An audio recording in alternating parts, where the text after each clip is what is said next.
What's up, Packer fans? Back again. Here we are, week 13, and I think for everybody, this season has not gone the way we thought it would.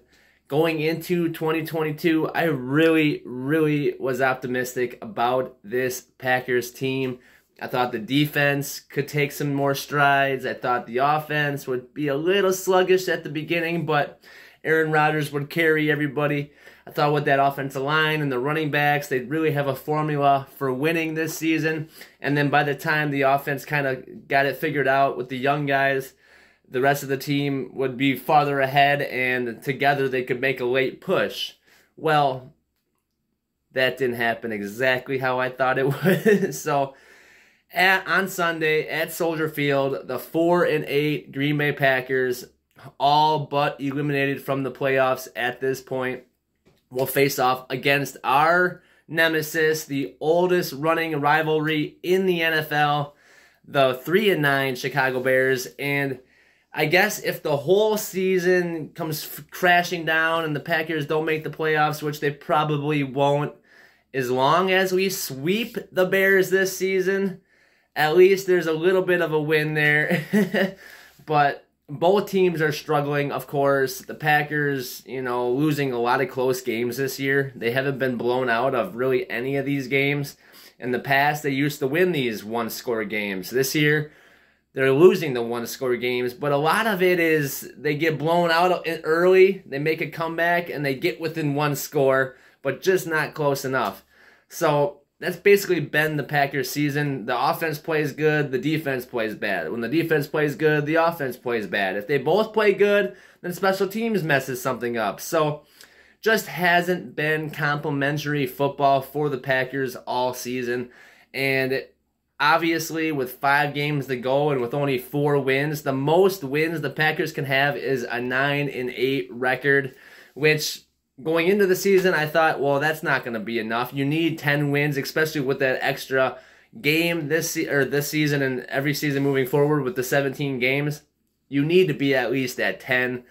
We're 3 games behind the Commanders, and they have the tiebreaker. So with only 5 games left, that shows you the small room for error that the Packers have, and the fact that Washington basically has to have a collapse along with Seattle and the Falcons and the Cardinals and all the other teams that are right there with us, including the Lions, who are technically ahead of us, I think, at this point still. So Packers, they need to bounce back. Going into Soldier Field, a place where Rodgers loves to play. He still owns them, as we know from last year.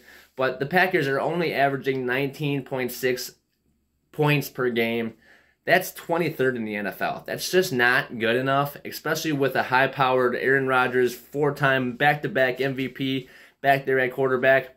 Scoring only 9 points against the Lions, that's crazy. I still go back to that, but they're also allowing almost 24 points a game, which is about 22nd in the NFL on defense. So that is just a formula for losing altogether. When your points for are way less than your points against, that's a formula for losing, obviously. The Bears, though, however, they rank 24th with 322 yards per game, and the Packers, about 350 or so. So they're pretty equal. Both these teams have struggled. The biggest thing for the Bears, though, is will Justin Fields play? I think he will. Earlier reports say they think Justin Fields will be ready to go. Aaron Rodgers has already come out and said he will play this weekend, so barring any major setbacks. But for the Packers, Week 2, after getting shellacked Week 1 against the Vikings, really the only blowout that I can really think of this season where the Packers were just not in it at all. But after Week 1, they played the Bears Week 2. The Bears came into Green Bay, and the Packers smacked them in the mouth. They won 27-10. It was a really nice win for Green Bay. You thought, well, maybe Week 1 was kind of just a fluke, and now we're on our way. And when they were for 2 more games after that till they hit London and lost 5 in a row.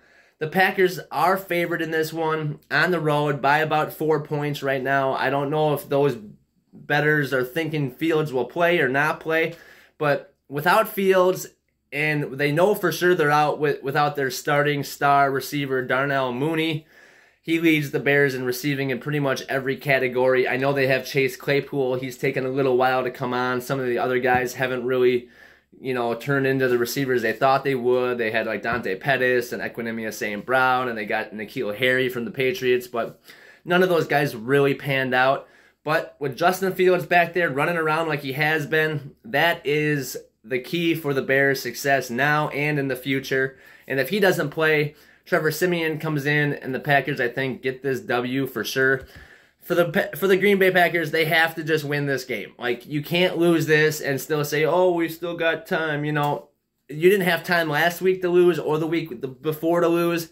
And now if you lose, the season is done. But, Rodgers, he says, we have a 1% chance. We're going to just keep it going. We're going to try. So, we'll see. For the Packers, obviously, it comes down to the health of Aaron Rodgers. Can he play? He's got the broken thumb. He's got the hurt ribs now. But he says he feels better. He said yesterday on the Pat McAfee show he will be good to go. And although I think Jordan Love played really, really well against the Eagles, 10 points in 2 drives. He looked like he was really decisive and crisp with his throws. The 63-yard touchdown to Watson, he hit him right in stride so that guy could get to 21 miles an hour and get down the sidelines for the touchdown. So, although I liked what I saw with Jordan Love, I still think if the Packers have any hope of getting to the playoffs, Aaron Rodgers gives them the best chance to win. Now, an injured, dilapidated, can't move, can't throw Rodgers with the thumb, and if he can't contort his body because of the ribs, then I think Jordan Love would be the best bet, and the Packers could answer a lot of questions if they were allowed to see him play a little bit. So that's something to think about. But it comes down to how is Rodgers' health going to be, and if Justin Fields can play. Because the Packers last week, they gave up 363 yards rushing to the Eagles. And, about half of that was the quarterback running it. It reminded me of Colin Kaepernick running for 181 yards against the Packers in the 2012 NFC title game or championship game. I think that was in 2013, like January of 2013. It was so cold, and I just remember watching Clay Matthews' long hair chasing after Kaepernick, and just like, you're not going to catch him, dude. So for the Packers, after last week giving up the 16th most rushing yards in NFL history. That is absolutely ridiculous. The 16th most, and then that's from 1919 or whatever, 102 years of football now, 102 years ago. From that point, where they used to run the ball nonstop and never throw it, all the 15 teams that ran for more rushing yards than the Eagles did on Sunday against the Packers all won their games, and they're all from like the 30s and 40s before they started throwing the ball a lot during the 50s when, Billy Howland came out and had his crazy year in 52. But for the Packers, stopping the run, stopping Justin Fields from running, they do have a really good running back in Chicago, David Montgomery. Khalil Herbert is out for the season now, but David Montgomery is definitely a back that can really ground and pound you and get some yards. And he's a guy that can break tackles and make guys miss. The Packers missed. LaFleur was being nice after the game. He said, I think 15 tackles, or that's what the stats charted. And then after they watched the film, he said 20, and then he said, actually, it was more than 20 missed tackles against the Eagles. Now, I don't know if that's just player execution 100%, if that's scheme, putting guys out of position, combination of both, I'm guessing, for the most part. But for the Packers, if you give up 363 yards and miss 20 tackles, you're going to lose the game no matter what. A lot of people wanted to put blame on the interceptions last week. The first one kind of a fluke, but even after that interception, Rodgers brought them back down and they were able to tie the game, or take the lead even. The second interception, the one where he was trying to hit Tyler Davis, he said Davis ran the wrong route, but he threw it anyway. That kind of his fault. But the Packers still only lost by 7. If the defense could have got a stop at the end, like literally, if they could have got a stop at the end, they could have got the ball back for Jordan Love and he would have had a chance to score it. I think the way he was playing, the way he was throwing the ball, it would have at least been a position where they could have maybe made the plays to tie the game at the end. The defense just couldn't get off the field, which just, irritates me so much. When you know a team is going to run the ball and you got Joe Barry sitting back there still like, well, it's still a 50-50 chance they might pass it. It's like, dude, just stop the run. You know, if they do get you over the top, at least you're like, well, I went all out on the run. At least you can say that. Now what do you say? I mean, I can't wait to hear what Joe Barry has to say about this week. I think they talked to him today, so we will see what Barry has to say about this performance. 363 yards, 16th most in NFL history. You can't have that. You can't have that be your defensive coordinator, especially when you run a zone. When you run a zone, you give up a lot, you know, in coverage, but you have everybody looking at the quarterback so that, you know, running plays like that shouldn't be happening. Well, then they say, well, we played man in those plays where he got outside. Well, you know, sometimes you play man, sometimes you play zone, but it seems like he does it at the wrong times. And he just, you know, and he says, well, it's always a 50-50 chance they're either going to run it or pass it. I get that part, but not really, because sometimes I can look at it and be like, oh, it's a running play, oh, it's a pass play. And sometimes I'm wrong, but if I can see it just based on the formation, based on the down and distance, based on things like that, a defensive coordinator should be able to really know those things. So that's just very frustrating to watch. And for a guy who, you know, was like the last in the defense when he got fired by the Rams, the Packers went and got him. And for him to just be so stubborn in his ways, thinking his scheme is working, when clearly you either give up huge plays in the passing game or you get gashed for almost 400 yards in the rushing game. What do you do well? What do you do well? What is your identity? And it doesn't seem like Joe Barry has any. It doesn't seem like the Packers have any. And that's kind of what kind of made this season flutter out. Really a bummer because, you know, you have Rodgers playing injured. You have other guys trying to get back on the field. And, you know, Campbell's out trying to fight back. Dobbs is out trying to fight back. We lost Rashawn Gary in a game. And it's just like, and Eric Stokes, it's just, you have these guys putting their bodies on the line. And then you have coaching that's putting them out of position or bad play calling and all these different things. So it's just tough. The Packers, however, though, you know, they kind of still control their own destiny. If they can win this game against the Bears, they get to the bye week. And if during this week, if they can win and then the bye week, during those 2 weeks, you know, that's one game for the Packers. If they can win it, it could be huge moving forward because after the bye, you never know where other teams will be. If the Commanders lose the next two, if the Falcons lose the next two, if the Seahawks lose the next two, and we have a bye week so we're not winning or losing, that could be huge for the Packers because if they win this and then after the bye week, they could come out much closer than they feel like they are right now, based on the scheduling, because most teams have had their bye already. So their record looks a little bit different than ours. Ours is the second latest, I think, in the NFL this year. So that is tough, but the playoff picture looks bleak, obviously, 1% chance, and technically they're still in the mix at 4-8. But the Commanders, they're 3 games behind the Commanders, who also have the tiebreaker. Commanders are 7-5. That is tough. The Seahawks are ahead of them too at 6-5. So at 4-8, 6-5, Seahawks had their bye week already, and they have 2 more wins. So it is a tough situation to be in, but I think things will clear up a lot more if the Packers can get this win, go into the bye, get healthy. They should for sure have Romeo Doubs back after the bye. For sure have Devondre Campbell back after the bye. I think Campbell was back today or on Sunday, though, against the Bears. I think he will be. But for the Packers, you know, the whole NFC is pretty much wide open. I think everybody in the NFC technically is still in it because the whole South is so close. All those guys have a chance.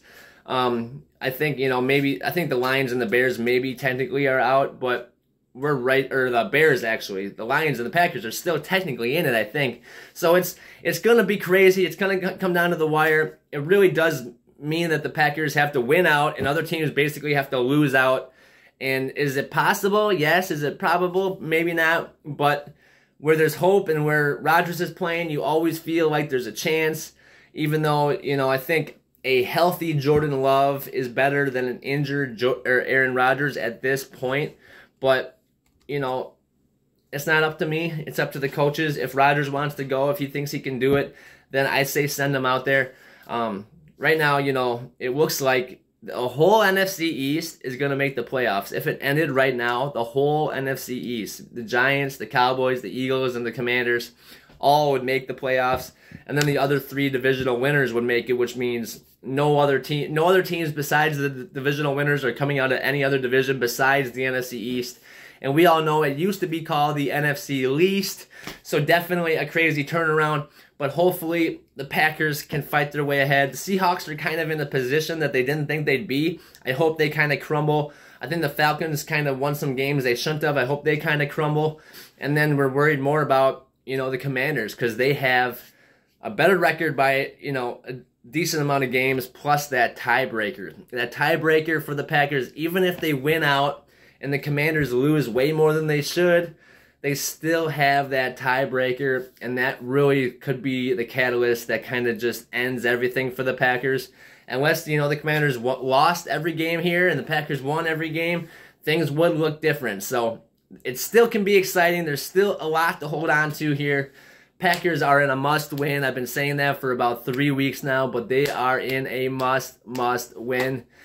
Can the Packers get a much-needed win against the Chicago Bears in Chicago on Sunday at noon? It's going to be tough, but if they can win this one, like I said, going into the bye week, coming out of it could look a lot different. The situation for the Packers could be a lot more clear, and they could really be able or be in a position to make a run at this at the end. So go Pack, go. I hope you guys are excited. It's still Chicago Bears week. It's still Chicago Bears, Green Bay Packers, the oldest running rivalry in the NFL. Packers do have the head-to-head matchup win total. And so, you always can expect a great game between these two teams. And even though they're at the bottom of the division now, it still is a game where these guys look forward to this. They're excited about playing each other. And like I said, for the Packers, it's a must-win. For Chicago, they just want to keep developing Justin Fields. So if he plays, they have a chance. If Trevor Siemian plays, I think the Packers win this one going away. But either way, go Pack, go. Got to get this one. Hope everybody can get out of it healthy, and I hope that Devondre Campbell is back, and I hope some of these guys can get back into the flow of things, because Packers defense needs them. After last week, we need Campbell out there, all-pro middle linebacker, would not allow almost 400 rushing yards. But it's not just one guy, we know that. So, all right, guys, thank you for watching. Don't forget to like this video and subscribe to the channel. Please check out other videos, and I'll see you guys next time. Go Pack, go. Peace out.